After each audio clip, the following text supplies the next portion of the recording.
We started out the show with the original Philly Phanatic, and now we're honored to be joined by former Philly center fielder, Penn grad, author, commentator, professor, and now podcaster. I can't fit any more titles, so please things. Doug Glanville, thank you so much for the time.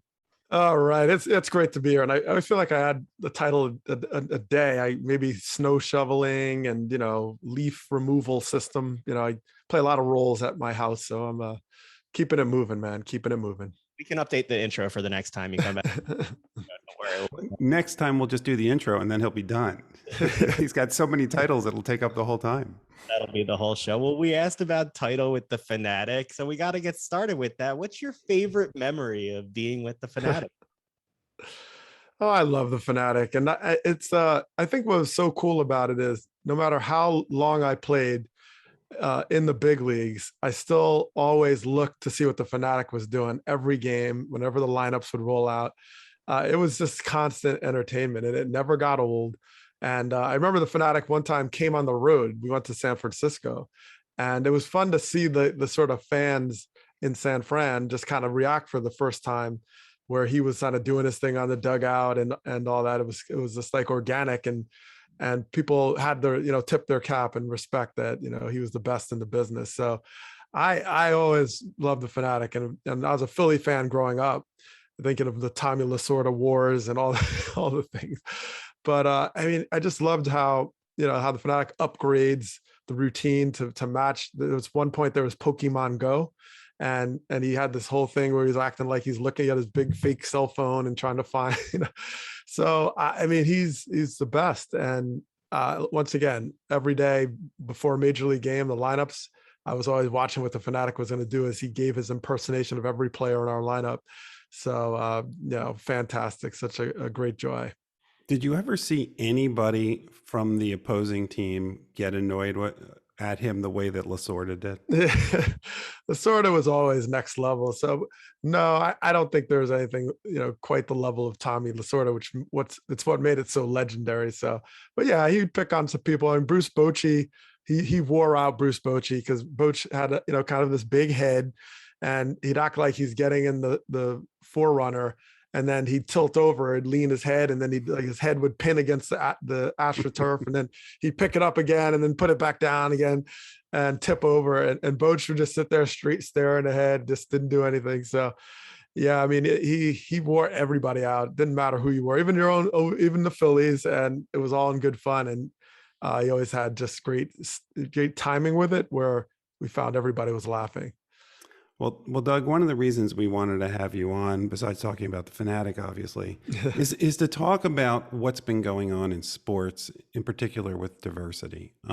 There's some good, and obviously there's some rough spots with it. But one of the good things that I've seen over the last few months is that there seems to be more minority ownership or taking ownership stakes. For example, Ken Griffey Jr. with the Mariners, and Patrick Mahomes with the Royals, and Kevin Durant with the MLS's Philadelphia Union. How does it help to have more diversity and ownership in the front office? It's immensely helpful in many ways. Partly, first understanding it's great for everyone. There's a perception at times like, oh well, we're kind of tokenizing this and saying, okay, we're going to have someone in the room, but it's really about their ability to make decisions, to influence. And the fact that our sports, at the sort of heart of it is that we want it to be representative of everyone. Of course, our game is better when we embrace more people and bring more people to have a voice and be able to be engaged. And we reflect their experiences on the field, off the field, and decision-making and marketing and all these ways. That only creates a larger family around the game.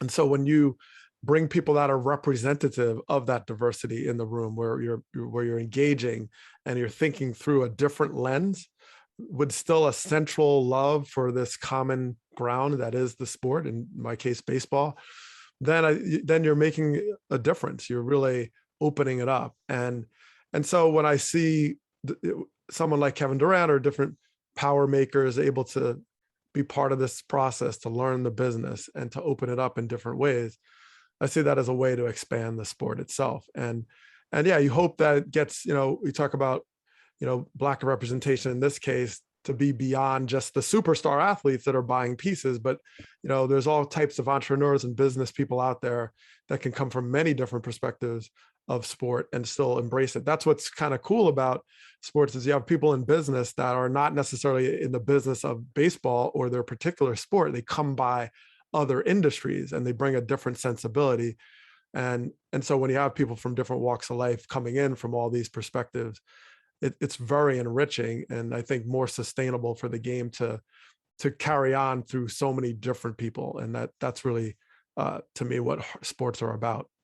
When we talk about the lack of diversity among ownership, when you look at some of the situations, we've had a lot of different sports and organizations that have issues, mostly recently the Phoenix Suns, the allegations against their owner.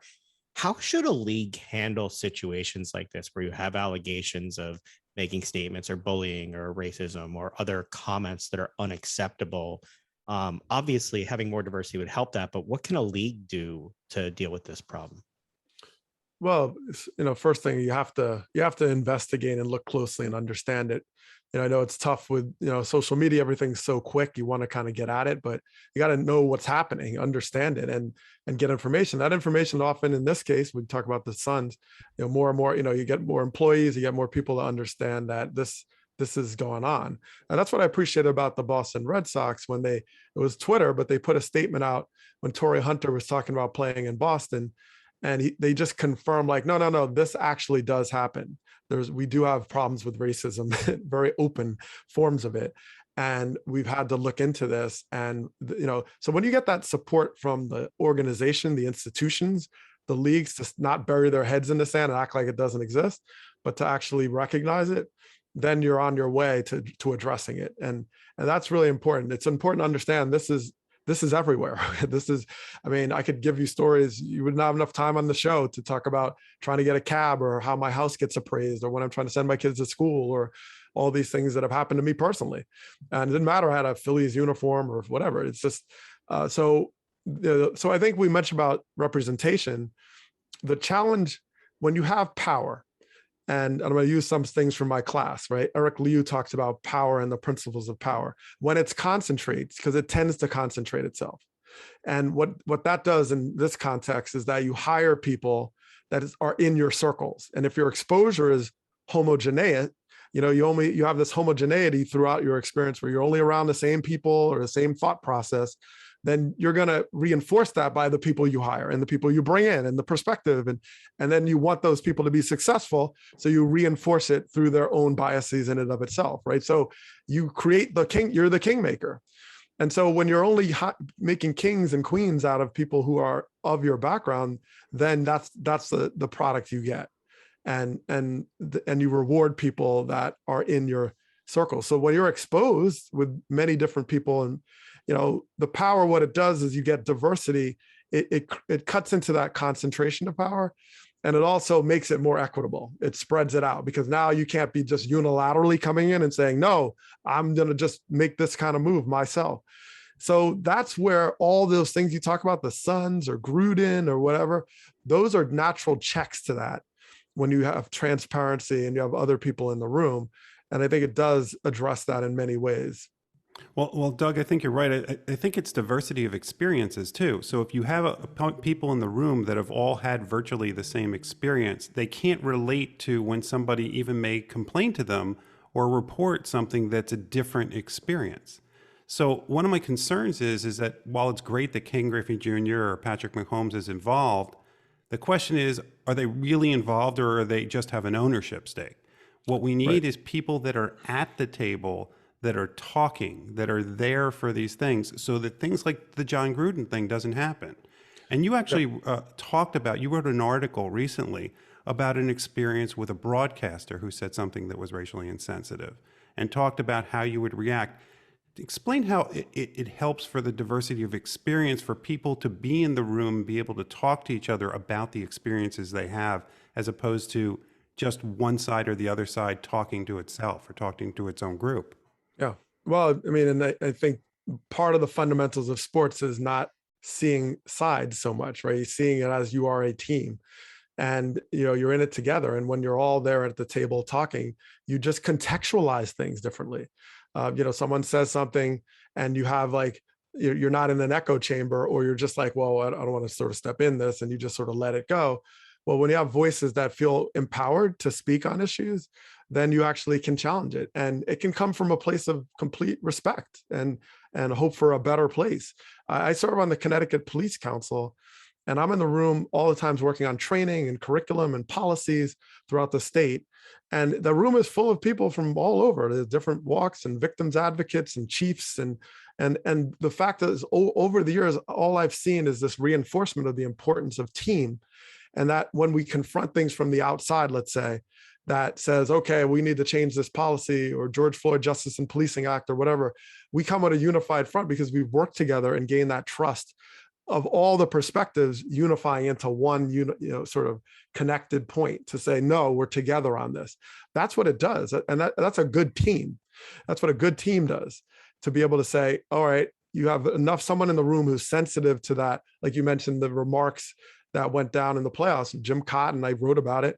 And so I gave context, like, this is how it hit me. And so it's important that we understand that our audiences of these sports are not just like who's on Twitter or who's like in the rating machine on the TV. I mean, I had aunts and uncles, great aunts and uncles, that listened to the radio for the Phillies and boycotted the Phillies after the way they treated Jackie Robinson in the 50s. And when I got traded to the Phillies, they came back. It literally took that long. That's how much pain can happen over decades when things are not addressed.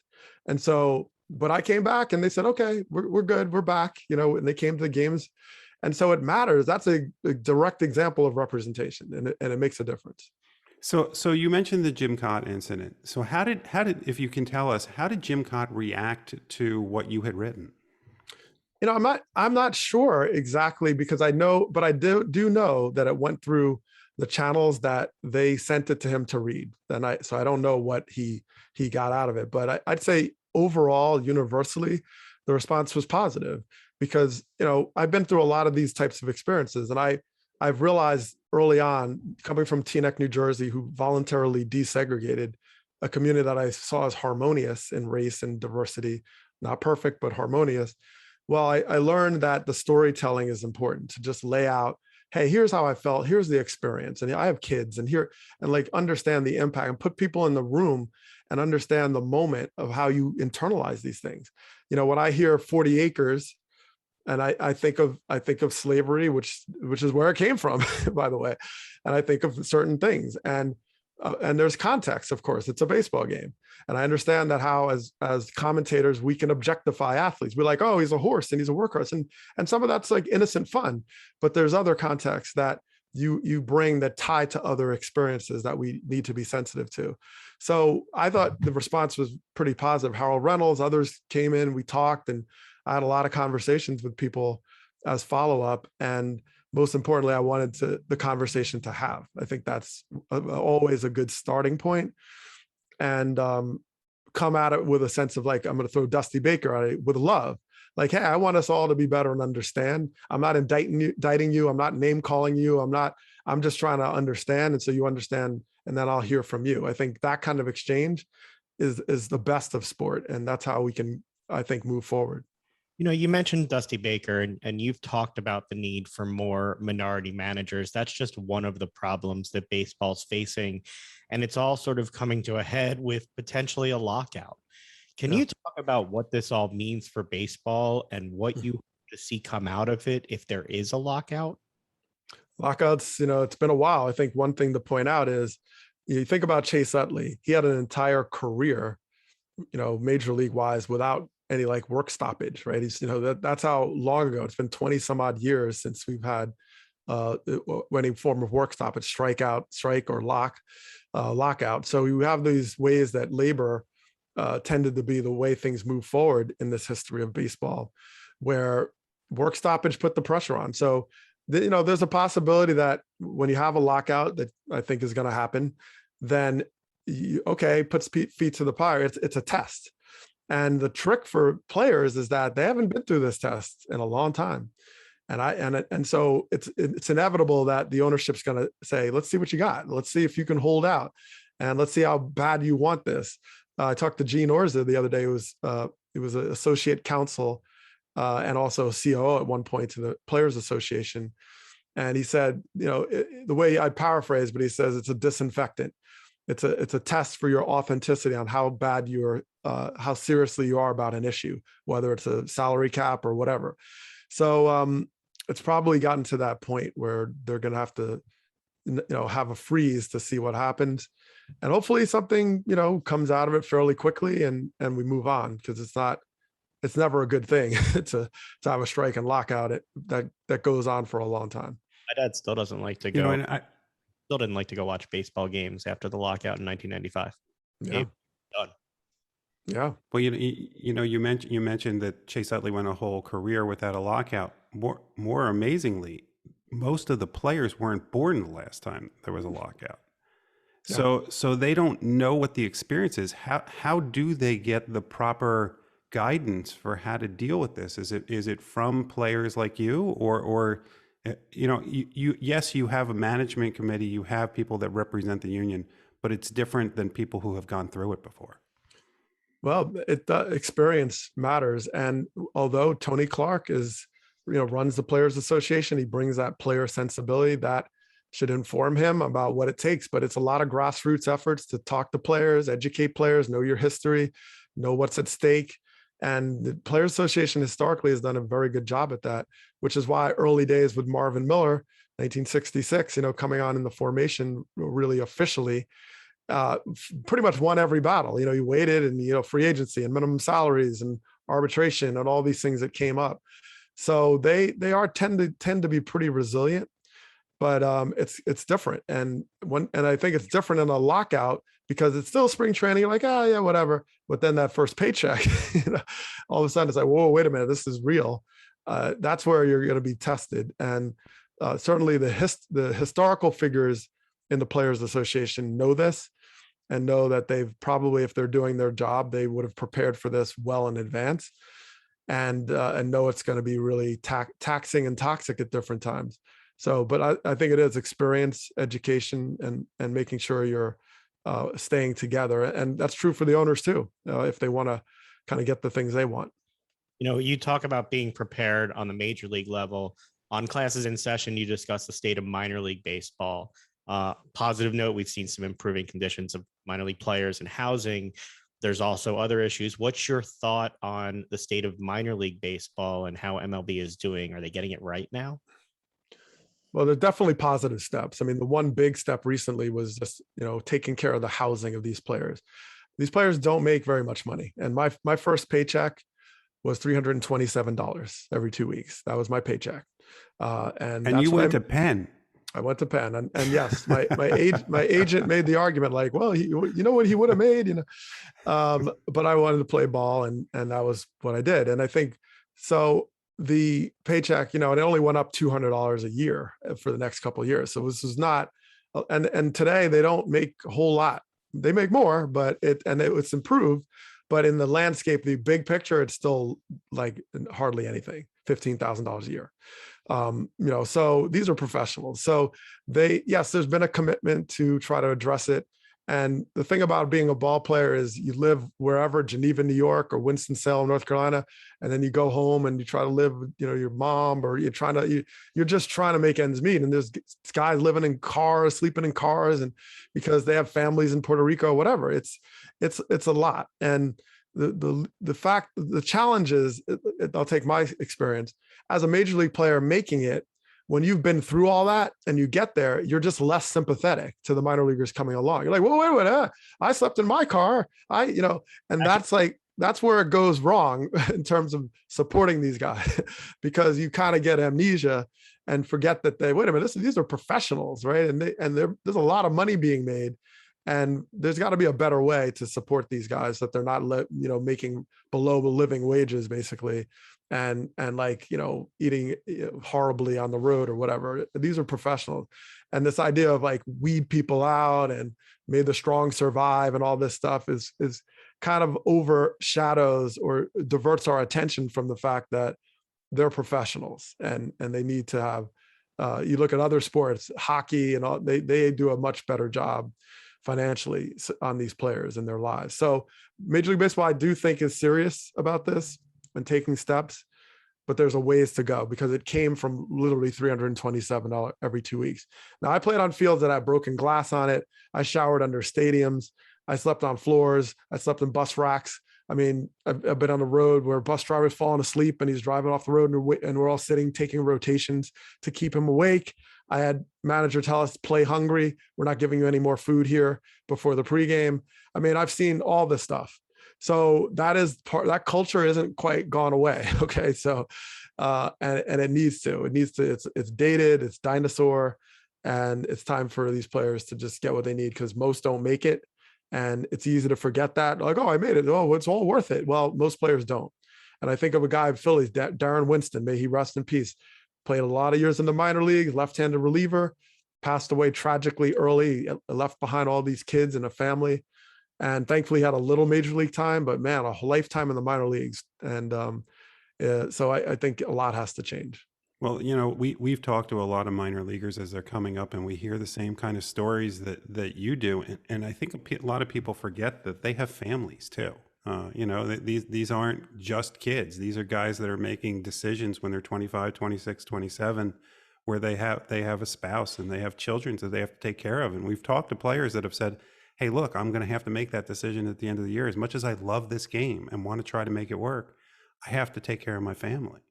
And we're now at a point with the holidays. I'm going to try to segue here, where we're dealing with things like Giving Tuesday and trying to use the platforms we all have to better our communities. You're involved with the MLBAA, the Alumni Association, or have been for a long time. One of the things is helping out with charities. What has led you to continue to try to use your platform to benefit the community and to help these charities? And for you, which one do you want to talk about before we go?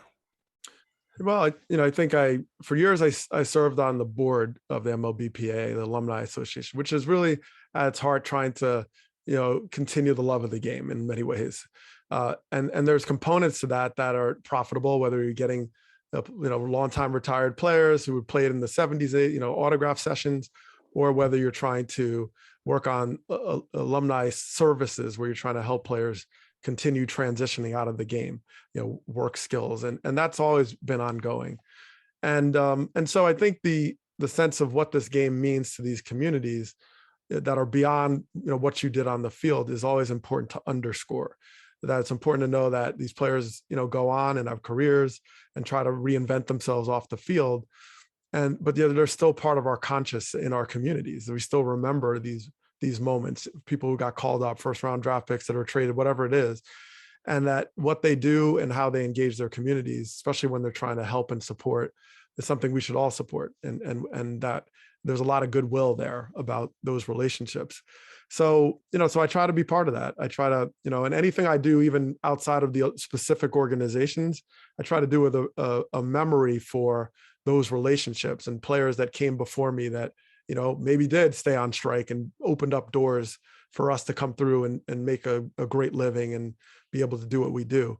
So I feel an obligation, and I always feel kind of pained about the fact that there's so many players that played in the 70s and 60s and they don't have certain luxuries. They have challenges with healthcare or insurance, or they don't have the windfall of these amazing pension plans and all these things. I mean, they did what they did. They went on strikes and missed things to open up the future to be able to be beneficiaries. So we have a great obligation to them. We really do. And I think especially the players, let alone ownership and teams and so on. So yeah, I think it's the dots connect for me in that way. And I look in the mirror a lot. I feel like I don't do enough. I feel like I try to, raise the banner around this, what we're obligated to. And, hopefully that we realize a lot of these players house a lot of our greatest memories with our favorite sports. Quick one before we go. I see the jerseys hanging behind you on our video for you. Yeah. Ryan, Yeah. for your number?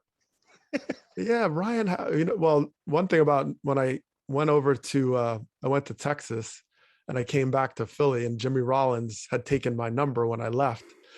So I said, Jimmy, you know how this goes, man. You know, the veterans got to come in and you got to take it off your back. I'm sorry, man. I know you were 6 in high school or whatever. And it was painful for him, man. But I remember I gave him a computer as a gift. But when Lance One Dog Johnson came to Chicago when I was there, he took the number off my back and he said, son, I'm going to give you something more valuable than a Rolex watch. I'm going to give you advice. I'm going to teach you how to play the game. So I kept looking for a check that said signed advice, because I was like, wait a minute, what are you talking about? Advice? You're going to give me advice? That worked yeah. Out to advice. Yeah, it didn't work when I went to the bank. So yeah, so Jimmy, I appreciate him. Yeah, what a great career. So I'm very proud of him. Doug, these are serious, complex issues we face every day, and we appreciate your voice in those conversations, and we appreciate you joining us to have them, because we think only by each other understanding what's actually going on can we figure out how to solve some of these things. So thanks for the time and the thoughtful conversation as always.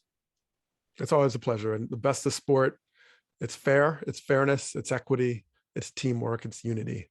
I think we just got to keep, pushing for that. It's aspirational, but it's a great driver on how we can come together, not just dealing with issues around sport, but in larger society as well. We can set the example through sport, and no better venue than something we all love. Thank you so much, Doug. You have a great one. All right, guys. Thank you.